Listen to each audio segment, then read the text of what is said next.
What's up, guys? It's Matt Jackson, and welcome to episode 8 of Brand Up Your Business podcast. Can't believe it's already episode 8. It seems like we just started this thing, and we've been rocking and rolling it since and trying to be steady and consistent here.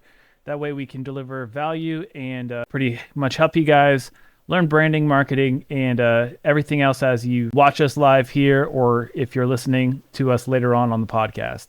So let's break this thing off. Welcome to Brand Up Your Business, the podcast where I keep it real about building a brand that actually makes you money. No fluff, no corporate jargon, just straight up strategies that work in the real world. I'm Matt Jackson, and today we're cracking open chapter 1 of my new book, Brand Up Your Business, titled Defining Your Brand DNA. If you guys don't have it, make sure to check it out on Amazon. It is called Brand Up Your Business, Elevate Your Business from Branding, Elevate Your Business with Branding. It is going to be about 200 pages, and we put the entire framework that we use of branding and marketing in here. So if you guys are complete newbies, or if you guys are veterans and just want to sharpen up your sword and see how we do it, make sure to check out our book. It is on Amazon, Brand Up Your Business. It is available for free on Kindle Unlimited, and you can purchase the paperback or the hardback. So let's kick this thing off. Listen. If you're tired of blending into the background while others, sometimes less experienced, less talented, are getting all the attention and customers, this episode is for you.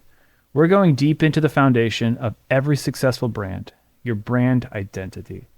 I'm sharing lessons straight from my journey, building Matt the Driveway Guy, launching the Wash Bros podcast with Clay, and growing Brand Up Your Business into a platform that is helping business owners like yourself stand out and sell more. By the end of this episode, you're not going to understand what a brand is. You'll have a clear, actionable steps to define your brand DNA and apply it to your business starting today. So let's jump in. Step 1, the identity crisis. Now, if you're like me, we all have an identity crisis when it comes to our business and our branding, especially in the beginning. So let's talk a little bit about a story of mine with Matt the Driveway Guy. When I started Matt the Driveway Guy, I thought, do good work and the customers will come. Spoiler alert, that's a lie. If you're relying on good work alone, you're leaving a fortune on the table. I was throwing out generic posts like, we pressure wash houses, and guess what? Crickets. Here's the reality. If you don't define your brand, the market will do it for you. It probably won't be flattering. So let me repeat that. If you don't define your brand, the market will do it for you. And it probably won't be flattering. So what does that mean? If we're not putting our best self forward, if we're not positioning ourselves in our brand and our company, the market will. So what does that mean?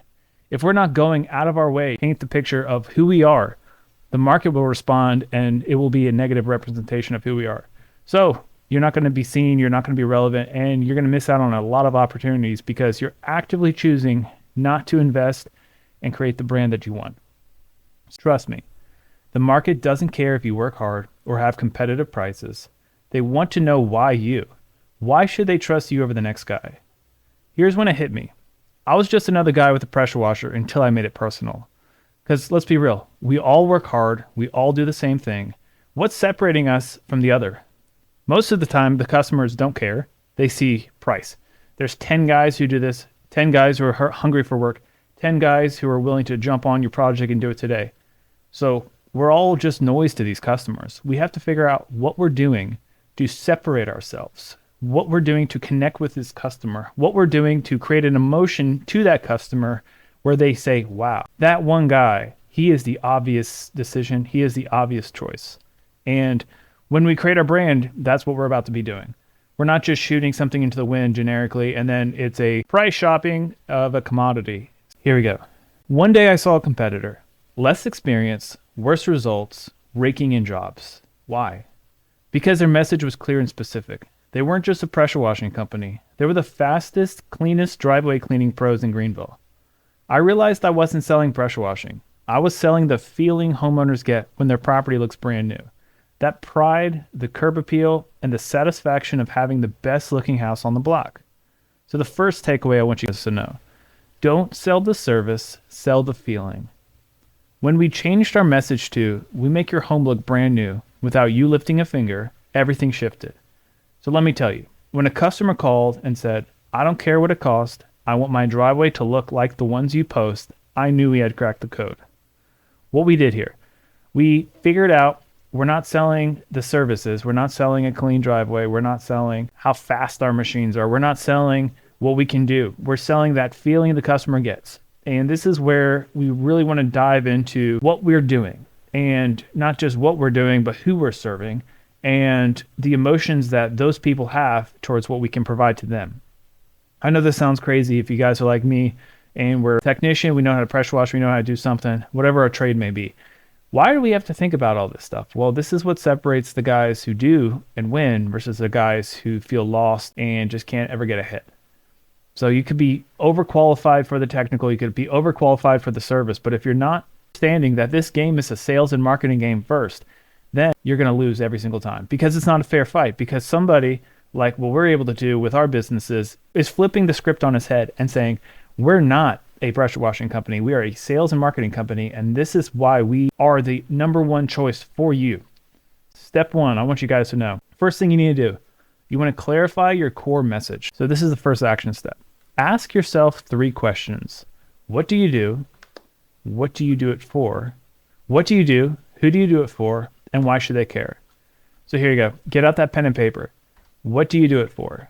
Be specific and don't be vague here. Be really specific on what you do. A lot of the guys I see try to do everything. You're a jack of all trades, a master of none. That's not what you want to be. You don't want to be a handyman. You want to say, man, I can put the best welds in the country. I can put the best drywall in my area. I can paint the best house. What do you do? Narrow that down to what you do best. We want to position ourselves as what we do best here. We don't want to say, oh, I can do that, I can do that, I can do that. And then we're just handymen. We don't have any strengths. We don't have any expertise. So here we go. Number 2, who do you do it for? What's that ideal customer? And we don't want to be broad here either. We don't want to say, oh, I do it for homeowners or I do it for businesses. We want to narrow down that specific ideal customer that we work for. In our case with pressure washing, I want to work for a dual income family that lives in a $500,000 plus home, has teenage children, doesn't have the time to pressure wash, doesn't care to pressure wash. They want their house to be nice. They care about what their house is and how that makes them feel. They're active in the community, so it's important that they take care of things. And they're willing to spend $500 to $1,000 to have their house cleaned every year or every 2 years. That's my customer. I can even go deeper into the demographic and say, hey, the decision maker is a 55-year-old woman in an upper middle class family that is involved in social media groups and is involved in reading community journals and is involved in Google ads and word of mouth. So those areas is where that person hangs out, and that's where I need to be seen the most. So we figured out what we do. We narrowed down exactly what we do. We clean that house for those people. Who we do it for, the 55-year-old plus homeowner that cares about their property, their curb appeal, and they are willing to spend $500 to $1,000, and then why should they care? This is where we create the emotional win with people. We're not just doing stuff for the task of cleaning a home. People don't care about the clean home. They care about why. So why should they care? This is where the emotion pulls in. We can find it by asking questions and understanding what our target market is. Spring's right around the corner. People are getting ready to go outside. People like to enjoy their home. That emotion that we're going to create is, how do you want to feel when you come home and you have the cleanest house on the block? And then that would be the positive emotion. The negative emotion would be, man, doesn't it stink to come home every day and see your house is dirty? That's just another thing on your to-do list. That's just another thing where your neighbors are looking at your home and saying, man, do they even take care of their property? Man, they're the eyesore of the neighborhood. So we understand the emotion positively and negatively. That way we can work them both. So here we go. Here's your first lesson. Write it down, simplify it, and use it everywhere. Your social media, the website, even how you answer the phone. So those exercises we just did of clarifying our core message, we want to really narrow down who we're going after. We're not fishing everybody here. We're fishing for these 3 questions, narrowed what we do, who we do it for, and why should they care. And then once we figure out exactly the person, we're going to tailor our messaging towards that person. And then that's when we take it, simplify it, and we use it everywhere. We keep that congruency on our social media, our website, and even how we answer the phone. We want to know that, hey, we're speaking to this exact person at every single interaction. So for you guys, if you can't answer these 3 questions clearly, you don't have a brand, you have a business card.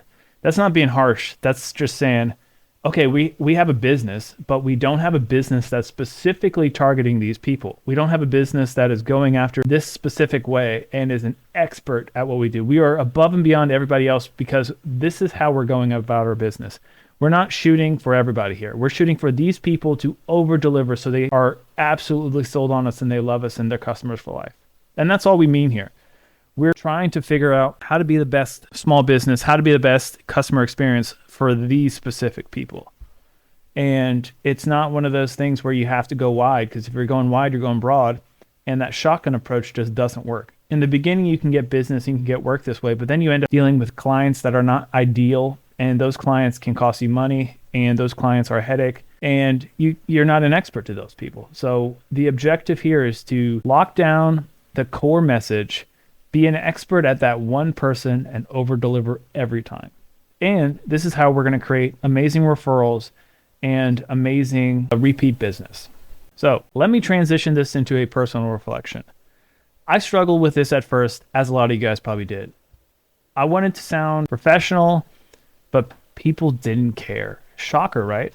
So the big mistake here is people don't connect with polish. They connect with authenticity. Once I dialed in our message and we stopped chasing customers, they started chasing us. We stopped using the buzzwords. We stopped going after the same generic soft wash your house, clean your house, do this, do that.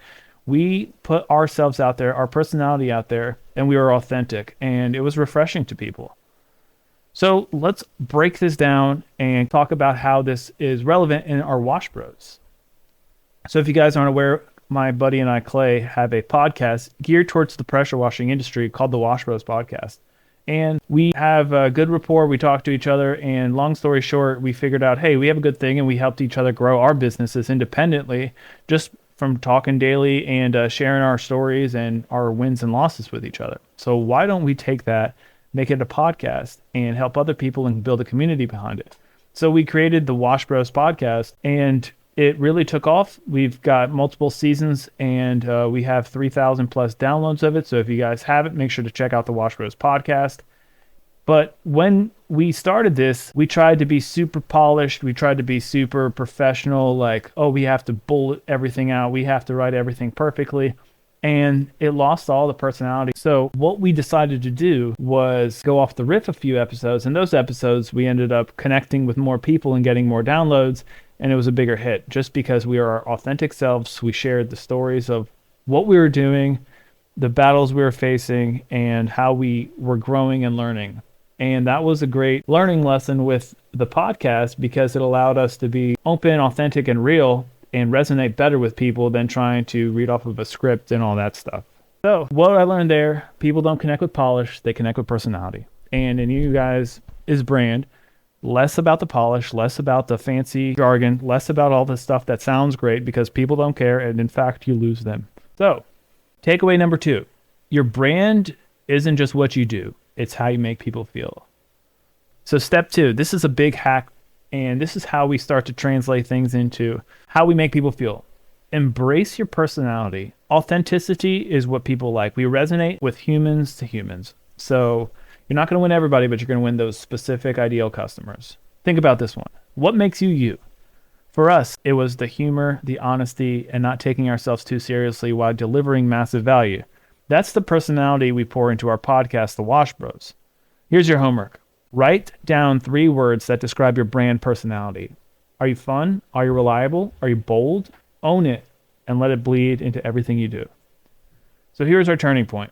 When we embraced our personality, something clicked. People started messaging us saying, I feel like I know you guys personally. That connection, the magic of branding done right.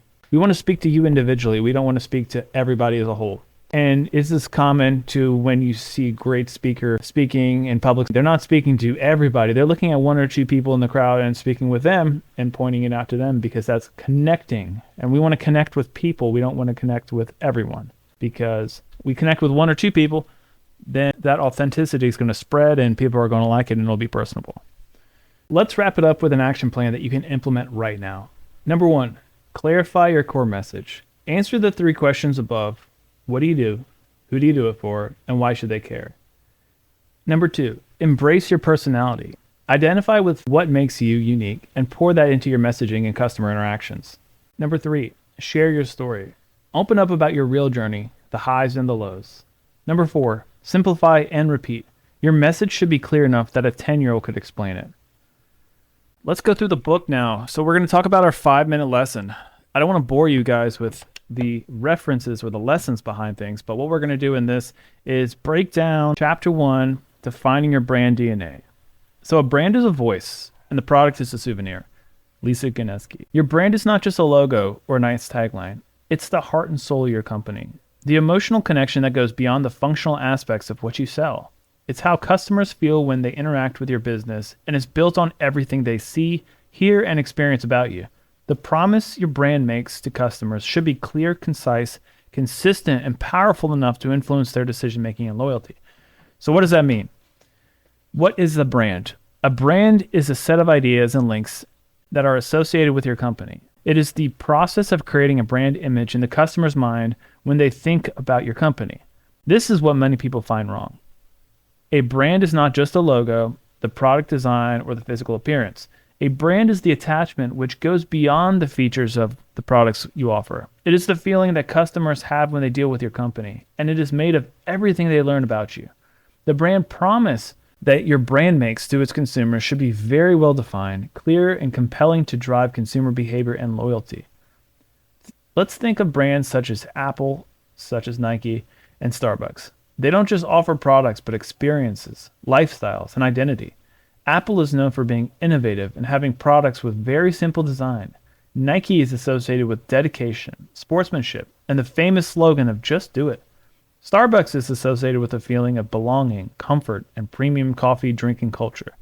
Thus, all these brands have gained loyal followers as they effectively convey their values, vision, and promise to the target market. For Matt the Driveway Guy, the brand isn't just about pressure washing driveways. It's about transforming homes and making people's spaces look beautiful and cared for. We brand ourselves as the detail-oriented, friendly, and trustworthy local pressure washing service that cares for your property like it's our own. Your brand is defined by 3 concepts here: what you say, what you do, and what others say. So here we go. This includes the messages that you put across in advertising, social media, and public relations. What you do, the actions you perform in providing your product or service, the level of customer service you provide, and then what others say. The perception that the customers, employees, and partners have formed based on their experience with your brand. So a strong brand is one that relates with these 3 factors. That is to say, the coherence of all of brand's contacts. And those contacts are going to be like how you interact with the world. So let's simplify all this stuff. Building your brand's purpose, mission, and values. Every brand has a purpose, and yours is no different. It is the why of your business. It is the purpose that motivates you, and the purpose that drives you, and the cause that you strongly believe in. Your why is where you start, because that's the heart of your brand. This is the foundation that will help you inform all other aspects of your business, from your product offering to your customer service. Brand purpose. Your purpose goes beyond simply providing goods and services. It's about meeting a need, addressing a desire in a way that is in line with who you are. Remember, our brand purpose at Matt the Driveway Guy is simple: professional quality from a friendly neighbor. Our job is to provide properties with expert pressure washing while providing exceptional service and building lasting relationships. Our values are quality, integrity, and respect. These values inform every decision, from the way we handle our equipment to the way we treat every customer. We make all our decisions with our brand promise in mind. We make all of our decisions with our brand purpose in mind. By doing so, we may have to look past short-term financial or logistical setbacks. There have been countless times where we have made a logical decision based upon our purpose and have lost money, only to have made it up in referral business and or learned priceless, valuable lessons. Once you've identified your brand's purpose, you need to define your mission. Your mission is the tangible way you bring your purpose to life. It is the day-to-day operations and the specific impact you aim to achieve. The mission is the what and the how of your brand. So here's your brand mission. Your brand mission should be measurable, specific, and in line with your brand purpose. Finally, Your values are guided principles that shape your behavior and decision making. They help you stay true to your purpose and mission, even when faced with challenges. Your values should resonate with your target audience and should be something your team can rally behind. Brand values. These are the beliefs that define how you operate. For instance, if your brand values transparency, you might share behind-the-scenes context with your customers or openly communicate about sourcing and production processes. So here's an exercise. Define your brand's purpose, mission, and values. Number 1, what is the purpose of your brand? Why do you exist as a company, aside from making profits? What is the issue that you seek to address? Number 2, what is your brand's mission? How are you translating your purpose into concrete activities in the real world? What are specific activities that you are doing to make a difference? And then what are the brand's core values? What are the most important values which you and your company will follow? Number 3, finding your unique selling proposition. To be frank, it is very important to be visible in the modern world, especially in the world's increasingly high level of competition. This is where the unique selling proposition, USP, comes in. The USP is a competitive advantage that sets you apart from others in your industry. It's the reason consumers should buy from you and nowhere else. Our USP is an attention to detail and personalized service. Unlike larger chains or DIY services, we pride ourselves in doing the job right every time.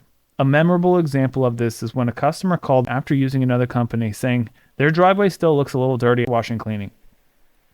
To us, it was a really easy fix, and we were in the neighborhood, so we offered to clean it for free and redid the job. Going above and beyond, exceeding their expectations, they became a loyal customer and referred us to 5 of their neighbors and left us a 5-star Google review. They also plugged us into the neighborhood homeowners association, where we got a bid for the entire neighborhood community project. So what makes you different? Your USP answers this question by focusing on what your brand does better than anyone else. It's not enough to say you offer great quality or exceptional customer service. These are often expectations, not differentiators. Your USP needs to be specific, unique, and meaningful to your audience. So here's an example of a powerful USP for Domino's Pizza. We're going here with the bigger corporate change just because everybody knows. We deliver hot, fresh pizzas to your doorstep within 30 minutes, and if you don't get it, it's on us. FedEx. When it comes to delivering something, this has to be done overnight, and there's no other option. M&M's. It won't melt in your hand, will melt, and in your mouth. An excellent USP should be always relevant to what the customers want and how you can add value to it. A great USP does emphasize not only the benefits of your brand, but also addresses the needs of your target market and what they want or need. So here's an exercise. Identify your USP. What specific benefit or result does your product or service offer that no one else can? How does this solve your customers' pain points in a way that's unique? Use your answers to begin shaping your USP and make it the cornerstone of your marketing and messaging strategy. So write that down, guys. Number 4, crafting your brand story. Every brand has a story, whether you're aware of it or not. The way you communicate your brand story has a profound impact on how customers perceive your business. A brand story is a narrative that captures the essence of your business, its history, its purpose, its mission, and evolution. A great brand story is engaging, emotional, and relatable. Here's an example. When we started Matt the Driveway Guy as a small business, we saw a need for reliable, high-quality exterior cleaning services in our community. I was tired of seeing homeowners get subpar service, so I decided to build a business that didn't just offer great results, but also built trust through every interaction. This small business with a big heart approach resonates with our local clients who appreciate the personal touch. I leaned on the energy of going door to door as a college student making money during my summer break. That same energy is with us today as we care for our customers the same way we care for our neighbors. We are here to serve first, understanding that relationships matter most. The brand story is huge in how we position ourselves in our marketing. People remember the story even long after the service was completed. So why do stories matter? People are more likely to connect with stories in their day-to-day lives. A good brand story can help your brand be more relevant, establish an emotional connection with the consumers, and gain their loyalty. Your story should tell you why you do it, how you have come through certain obstacles, and where you are now. It is about telling a story that reflects your purpose, mission, and values while engaging your target audience. Remember, the target audience is who we defined in the beginning with those sets of 3 questions. So here is key elements of a brand story. the hero. Your customer is the main character of the story. Your brand is the guide that assists them in achieving their goals. The problem. What is the pain point your customer faces? What challenges are you trying to overcome? Solution. How does the product or service solve the problem and make our lives better? The transformation. What does success look like for your customer after using your product or service? Here's your example. The hero for me. A local entrepreneur with a passion for quality service and community, setting the tone for a brand built on care and expertise. The problem. Homeowners in Greenville are dealing with subpar exterior cleaning services or struggling to do it themselves with poor results. They need a reliable, trustworthy service that delivers consistent, high-quality results. The solution. Matt created a pressure washing business that focused on an attention to detail, eco-friendly solution, personalized service, and a long-term customer relationship. The transformation. Matt's customers experienced a renewed sense of pride in their homes and a transformed living space, along with sense of trust and reliability in Matt's brand. The results was a growing, loyal customer base and a strong community reputation. Here you go. Let's get an exercise for you to craft your brand story. Who is your brand hero? In other words, who is that customer? 2. What kind of difficulties or pain points does your customer experience? And how does the brand help solve these challenges? 4. What positive change does the customer need to go through when interacting with your brand? So in conclusion, your brand's DNA is made up of the purpose, the mission, the values, the USP, and the story that make you unique in the marketplace. These elements form the core identity of your brand and set the foundation for everything else you do in your business. By clearly defining these components, not only do you stand out from your competition, but you also build a brand that deeply connects with the audience and drives lasting success. So, if you guys like that, get our book, Brand Up Your Business. We will be going through all of these chapters and really tying it in as a reference for this Brand Up Your Business podcast series. And once we do that, we'll loop some guests back into the mix. I just want to make sure that there's a format so you guys following along can get at least one insight every single week.